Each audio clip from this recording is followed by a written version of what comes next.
दोस्तों, बागेश्वर धाम जो आज के टाइम पर काफ़ी वायरल हो रहा है। बागेश्वर धाम चमत्कारिक रूप से लोगों के दुख दूर करता है।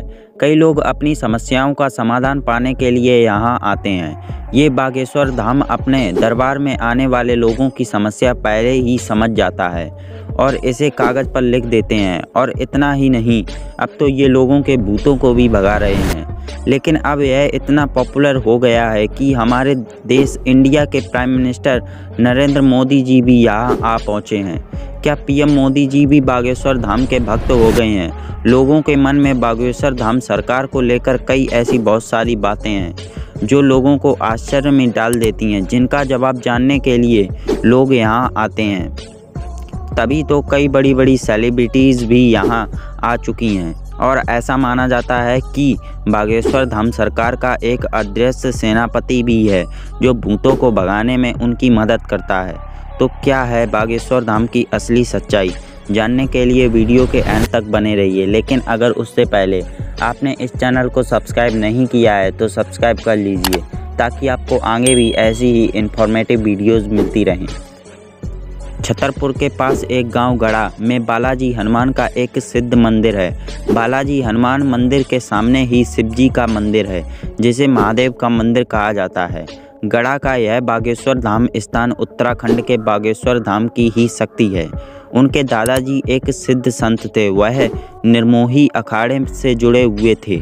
वे भी दरबार लगाते थे। धीरेन्द्र जी को हनुमान जी और उनके स्वर्गीय दादाजी की ऐसी कृपा हुई कि उन्हें दिव्य अनुभूति का एहसास होने लगा और वे भी लोगों के दुख दूर करने लगे। दादाजी की तरह दिव्य दरबार लगाने लगे।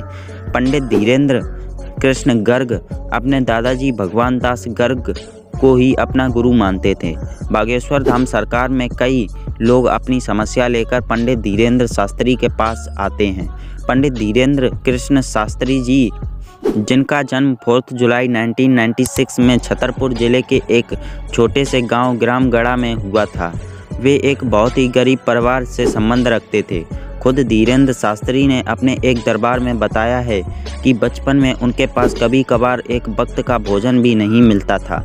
हमारे पिताजी गरीब थे, वे दान दक्षिणा लेकर ही हमारा भरण पोषण करते थे। उनके दरबार में सैकड़ों लोग अपनी समस्या लेकर आते थे।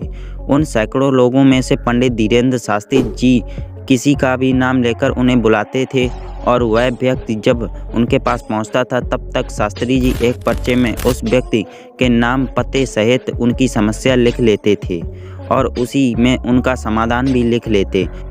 लोग आश्चर्य करने लगे कि यह व्यक्ति किस तरह दूर दूर से आए अनजान लोगों को उनके नाम से बुला लेते हैं और कहता है कि आओ तुम्हारी अर्जी लग गई है। धीरेन्द्र शास्त्री यही नहीं, लोगों को यह भी बता देते हैं कि उनकी समस्या क्या है, कितनी है और कब से है, उनके पिता का नाम क्या है और बेटे का नाम क्या है। कई मीडिया चैनल वालों ने इस बात की पड़ताल की, लेकिन वह एक रहस्य ही बना हुआ है। आखिर यह व्यक्ति कैसे लोगों की मन की बात जान लेता है? छोटे से गांव गड़ा में जब सैकड़ों से हजारों लोग आने लगे, धीरेन्द्र शास्त्री जी ने दूसरे शहरों में जाकर दिव्य दरबार लगाना प्रारंभ कर दिया। इस पर उनका कहना है कि लाखों लोगों का पर्चा बनाना संभव नहीं है, इसलिए हम खुद ही लोगों के पास जाकर उनके शहर में दरबार लगा देते हैं ताकि लोगों को सुविधा हो। हमारा यह दरबार निःशुल्क है, इसमें किसी भी तरह का शुल्क नहीं लिया जाता है। मंदिर में या रामकथा में हमें जाने से जो पैसा मिलता है, हम उसे गरीब बेटियों की शिक्षा और शादी में खर्च करते हैं। पंडित धीरेन्द्र कृष्ण शास्त्री जब धीरे धीरे लोकप्रिय होने लगे तो वे रामकथा भी कहने लगे। जगह जगह पर जाकर वे रामकथा कहते हैं और लोगों को हनुमान जी की भक्ति करने के लिए प्रेरित करते हैं। रामकथा के दौरान ही वे कुछ ऐसा भी बोल जाते थे जिससे विवाद उत्पन्न हो जाता था।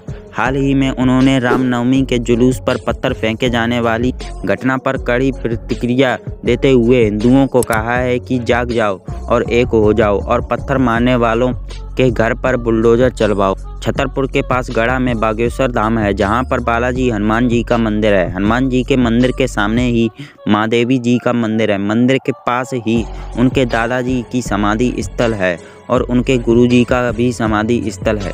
यहाँ पर मंगलवार को अर्जी लगती है। अर्जी लगाने के लिए लोग लाल कपड़े में नारियल बांधकर अपनी मनोकामना कर उस नारियल को यहाँ एक स्थान पर बांध देते हैं और मंदिर की राम नाम जाप करते हुए 21 परिक्रमा लगाते हैं। यहाँ पर लाखों की संख्या में नारियल बंधे हुए हैं। मंदिर के पास ही गुरुजी का दरबार लगता है, जहाँ पर लाखों की संख्या में लोग आते हैं। बागेश्वर धाम की सच्चाई जानने के लिए आए दिन बहुत से न्यूज़ चैनल और पत्रकार आते रहते हैं, लेकिन किसी को भी कुछ नहीं मिलता। सब हैरान हैं कि कैसे बिना बताए लोगों के मन की बात जान लेते हैं और उनका निवारण भी कर देते हैं। हम आपको बता दें कि बागेश्वर धाम महाराज के अनुसार वह यह सब बागेश्वर बालाजी महाराज और सन्यासी बाबा की कृपा से कर पाते हैं। दोस्तों, श्री धीरेन्द्र कृष्ण शास्त्री, जिन्हें दुनिया बागेश्वर धाम के नाम से जानती है, उन्हें भगवान श्री राम के अन्य भक्त श्री हनुमान बालाजी सरकार की कृपा से प्राप्त है, जिससे वह अपने पर्चे पर जो भी लिख देते हैं वही होता है। दोस्तों, वैसे आपका इस बारे में क्या कहना है? अपनी राय कमेंट सेक्शन में ज़रूर दीजिएगा। ऐसी इंटरेस्टिंग वीडियोस देखने के लिए वीडियो को लाइक और चैनल को सब्सक्राइब करना मत भूलना। जय हिंद, जय भारत।